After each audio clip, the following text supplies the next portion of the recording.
Yo, what's poppin', man? It's your boy Trip G, the coolest in the room, man. We're here for another episode of Blunt Convo. We have a special guest, man, an OG in the city, man. My guy, Brasco. How you doing, sir? What you do, man? I'm cooling, man. I made it to the show. I feel like I'm a somebody now. You know what I mean? Made the Blunt Convo. Let's do it. Man, I appreciate you No doubt, man. joining, man. You know, you're one of the guys that influenced and really pushed the city and helped the culture elevate in different ways, man. Right. And I just kind of want to get through some ground questions of like just getting to know you, bro. So where are you from? Lawton, man. L-Town. Oh, wow. Yeah, I know, right? I thought you was from OKC. Nah. Oklahoma City's home, though. I moved up here in '96 to go to college and stayed. You know, if you're from Lawton or ever been through Lawton, you know it ain't much there. So I knew to get out of there. Right. I ain't look back. I go back to see mom and brothers, and I'm in and out the same day. Yeah. Spend the night. So pretty much, you said that you went to college out here. Yeah. So that was your first time moving out here? Yeah. So I graduated high school in '95. The 1900s. That was when I was born. Yeah, stop. All right, so graduated in '95. Actually, I moved to Georgia. I started college at HBCU, Fort Valley State College, and then I didn't have the money to stay, so I moved back. Transferred to UCO, '96. Hit the yard there like it's prison. Hit the yard there, and then I was going to school for broadcast journalism. And while I was in school, sophomore year, I got the job. I got an internship. So crazy. School was instantly on the back burner. Right. Yeah, and then it just took off from there. So before we even get into that, what was life like for you growing up? Life was cool, man. I'm a military kid. So, just be honest, shout out to my pops. I never wanted for nothing. I never got nothing either. I knew better than to ask. Like, that wasn't gonna happen. Like, nah, bro, you better cut some grass or something. But no, I had a pretty good childhood. Bringing 2-parent household. I got 2 brothers, 2 sisters. I'm the middle child, so I'm the weirdo. I'm definitely still the weirdo. The middle child, but it works out. You know what I mean? It works out. Pops was really, really into music, so that's how I got into the music. And all the music I hated growing up, I love it now. Yeah, you know what I'm saying? Straight Jazz up. Jazz and the classical, lunch. Straight up. How's your relationship with your siblings? Great. You know what I'm saying? It's real good, man. My sisters, I'm real tight with them. My brothers, I'm real tight with them. I don't see them often. Yeah. But when I do, we kicking it. Yeah. We walking around the corner and coming back all red in the face. You know what I mean? Like, we chilling, man. And are they still out in Lawton right now? So my older brother and older sister live in Lawton. My younger brother moved to Phoenix and never moved back. Never moved. He never moved back, bro. And then, but he got a whole family out there. He's a grandpa now, you know what I'm saying? My younger sister, she lives in the Dallas area, married, children, successful. Hell yeah. So, that's love, man. So, okay, back to the, you say you pretty much got your drift in that and you took off and ran with it. Yeah, facts. Was that the start of DJ Eddie Brasco? Yeah, I actually, so I always wanted to DJ like as a hobby. But I wanted to go to school for broadcasting. I saw Howard Stern. He had this whole Private Parts movie back in the day. Yeah. And I was inspired by that. I didn't want to be a shock jock, but I wanted to be on the radio. Yeah. So I went to school for that. And to be honest with you, I never even got far in broadcast journalism classes. I just so happened to have my roommate, Joe Corey. He's Joe Corey now, but he was Joe Majestic, the Timberland Kid back in the day. Yeah. We were roommates. And it was one of those things, you know how it goes, man. You get on first, you put me on. And, I get on first, I put you on. Well, he got on. And then he let me know, hey, look, man, they look for interns up here. Hell yeah. So yeah. I put together my little air check, it's your audition tape. I put together, submitted it to Terry Monday, and he was with it. Yeah. And it just started from there, bro. Yeah, wow. Absolutely. And that was here in Oklahoma City? That was Oklahoma City. Okay. And that was like 99. And what radio? KDSP, Perry Broadcasting. It was 1140 AM back then. Yeah. Now it's 103.5 FM. Yeah. But I started on the AM station, bro. Static. And how old were you then?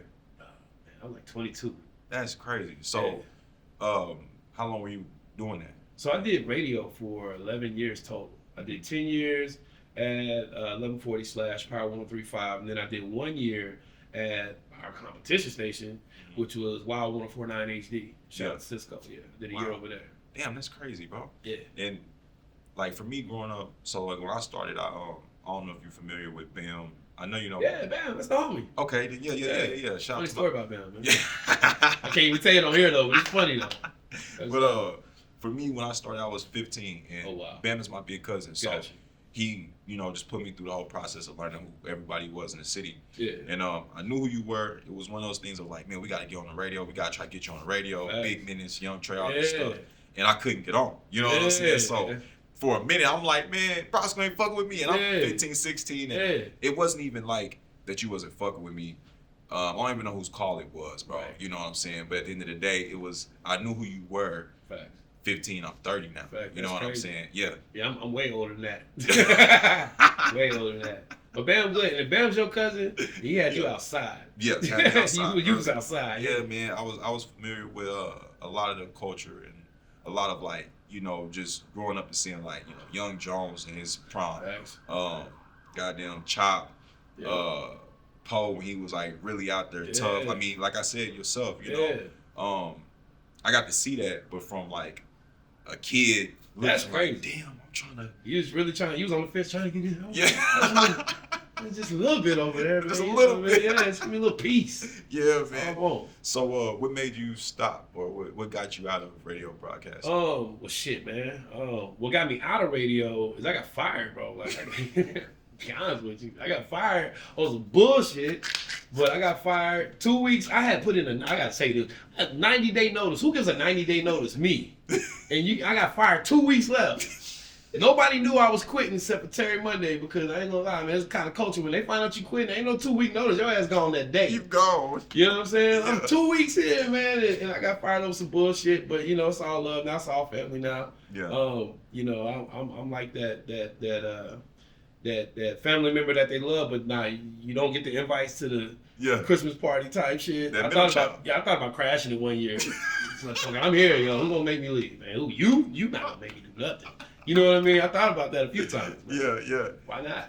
So when you was DJing, you was running Paul. We had him previously, and he was giving us like, you know, some backstory, like, you know, how y'all came up and like how y'all locked in and everything. Yeah. From your side of that though, man, can you kind of dive into that, like as far as coming up into this culture, rap culture, DJing, club, nightlife, everything. So for me, I even was like street life, all of that. Yeah, I was I used to sell birds. I ain't never did that, but I was a fan from the inside looking out. Yeah. I was a fan of the music scene. I was a fan of the DJ and the radio. I was a fan and a super sponge. Yeah. So with Poe, we met. I was DJing the show that he was hosting. Yeah.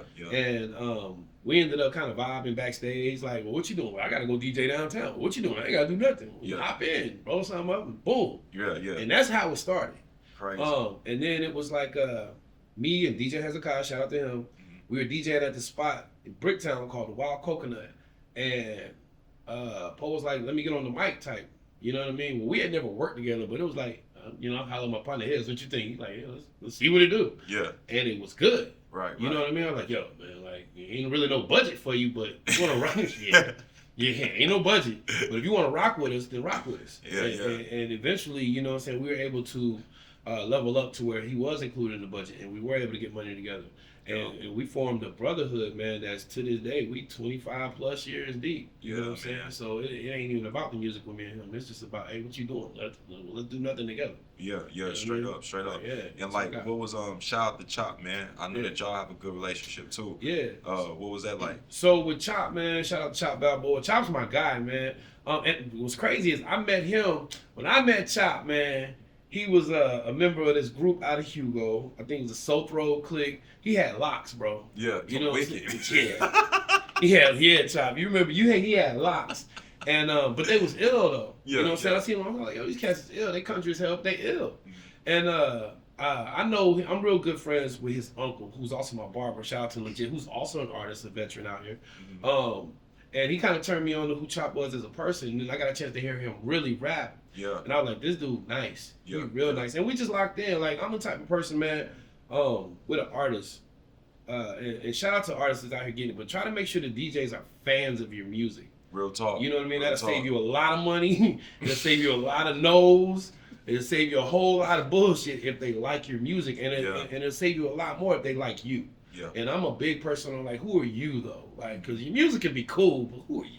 Right. You know, your favorite artist might be a dickhead in real life. You know what I mean? Straight So the way I see it is like, if you're cool, then cool. And one of the lessons that I learned from Terry Monday was the same people you see on the way up are the same ones you see on your way down. So be cool to everybody. Be respectful to everybody. You know what I'm saying? Show love when you can. And that's really what I did with all the artists. So when it comes to artists and me playing the music, it really wasn't about the paper. Like, you ain't got to pay me to play it, but I got to like it. Yeah, you know what I mean? Straight up. And you got to respect the process. You know what I'm saying? Of email me your song. That cuts out like 90% of the bullshit. Just asking somebody to send you an email. Right. They ain't gonna do it. So Yeah. you gotta never see them again. You know what I mean? Like, for real. And I'm the type of old head. I'm gonna hold you to it. Yo, did you email me that record? You got nothing to talk about then, bro. You know what I'm saying? Like that, yeah. You know what I'm saying? Like, we ain't nothing to talk about. You couldn't do that. Yeah. I ain't got I ain't trying to hear nothing you saying. But the reality is for me, when it comes to artists, whether it be an artist, because I'm the type of DJ, bro. I want to come to the studio session. Mm-hmm. You know, I really low key think I'm an A&R. Yeah. But I want to sit in the station, you know, in the session with you. You know what I'm saying? I used to sing back in the day. I smoked all that away. That's gone. You know what I'm saying? It ain't happening. Hey, man. But I understand melodies, you know what I'm saying? I understand what sounds good. Like, I got that. You know what I mean? So I like to be in the studio and hear somebody snapping or you know, I got it. They get excited and they go in the booth and they really tear it down. I like that. You know, I'll sit in the studio with you for hours, like, if the vibe is right. Mm-hmm. And being that type of person when it comes to the music, that really afforded me some really, really good relationships with artists. Like, all of these cats out here that say they veterans, all of these cats out here that say they really do the music thing, I know for sure. Right. And some of them is cap, but some of them really have been putting in work for years and really get paid shows and paid features, and they really do. And those are the ones that you don't really see talking about. They just working. Right. You know right, what I mean? Right. The ones that doing most of the talking, they ain't doing nothing but talking. You know what I mean? Like, they not doing shit. They not getting paid like they saying they is. That money phone is a bunch of ones. You know what I'm saying? They done went and depleted the whole ATM, man. All the ones out this motherfucker. You know what I'm saying? All the ones. Give me all one. Okay. It's $340 one. Got the whole light bill on their ear, bro. They balling till they pay their light bill. Oh, man. No more Y'all money gotta phone. stop. Y'all gotta stop. Yeah, cut it out. Man. Just keep it funky because, like, on the real, right? When we talking music, K-Dot. K-Dot is probably about the most regular ass superstar rapper there is, right? And for years, I know I've been hearing it. You know, the backpack rap is gonna come back and this, that, and the third. And I was one of them, yeah, man, ain't nobody trying to hear that shit. I like that in the car, but nobody want to hear it in the club. Right. And now, the biggest rapper in the world is a backpack rapper. Yeah. You know what I'm saying? Straight up. I mean, it took 20 years, but they was right. Right. It just took a long ass time. So there's a time and a space for everything. There's a time and a space for everyone. You just got to find your place in it. And that's what I was able to do in the market by showing love to artists, playing local artists. Yeah. Because there came a time where I didn't have to run everything through a Terry Monday. He just kind of gave me the autonomy to just, hey, man, just do you. Yeah. Just don't get me caught into no meetings. You know what I'm saying? Straight up. Yeah. And that's what we did. You know. Wow. Especially when we launched the well, I ain't gonna say it was the first, but I'm gonna say it's the best. You know, y'all can argue with me, you know, all day, and I'm here for it. Live mix show on the radio here, because the first one, shout out to Jackie C. He's not here; he's in Atlanta now. Yeah. But they did it on Wild 104.9 HD. Super friends, DJ Unity, DJ Hill, like partners that I'm cool with. Yeah. And then me and Hezekiah launched the Hip Hop Chop Shop on Power. You know what I mean? And that's when I got to play whatever I wanted. So if you was local, cool. You know what I mean? If you wasn't local, cool. I got to play it. Yeah, You know what I'm saying? So 9 times out of 10, you probably came along before then. Yeah. You know what I'm saying? Yeah. I mean, and again, I was too young, man. I think that's like there's no space for like a lot of stuff that we had before. Like, I don't see no Brascos coming up. I don't see no JBs coming up. I don't see no Poles. I don't see like the next generation that's gonna carry this torch that, you know what I'm saying, that y'all built and had last for this long. I kind of feel like my generation is the last of that. You know what I'm saying? Yeah. And it's just crazy to me to think like that access and opportunity that was there, and I was just too young. Yeah, I was just too young. And you know, those people are still there, but the problem is that there's no funnel. Like back then, there was one radio station. There was no social media. If you wanted to make it, you had to go through this funnel. Now, you can wake up and decide to be a rapper and put your product out the same day or the next day. Yeah. You know what I mean? Yeah. So it's everywhere. So there's 1,000 Brascos, there's 1,000 J Poles, there's 1,000 Trip G's, and we're all putting this shit out everywhere. And nobody knows where to find it because it's everywhere. It's hidden in plain sight type shit. Wow, I like whereas, how you broke that down. You know what I'm saying? Whereas back in the Gap, you had one place to go look. Yeah. And you know what I'm saying? Think about it. When MySpace became a thing, MySpace was lit. That was it. You know what I'm saying? That top 8 was, hey, man, I ain't in your top 8, bro. I thought we was partners. You know what I'm saying? You know, I ain't in your top 8, man. I thought we was cool, man. They ain't in the clique no more. So with now, with there being so many avenues, it's like the gift and the curse. Yeah. You know what I mean? It's easier to put it out, but it's harder to get noticed now. Yeah. So there's 1,000 of you. Yeah. You know what I mean? Whereas back in the day, there was 1,000 rappers, but only like maybe 10 or 12 of them knew somebody at that radio station. Yeah. And that's why you always heard the same rappers, because they were the only ones smart enough to cultivate a relationship. And that's really what it is, bro. Yeah. It's relationships. It's relationship. I know that guy. Yeah. Cool. Yeah. Straight up. So my last question I want to get to, man. Word. Now you leaving this or you have this food truck, but I'm talking about like you step into a new legacy of yourself. You know what I'm saying, man? What is it like for you going down this route as far as like selling food? Yeah. I'm trying to have it. Hey.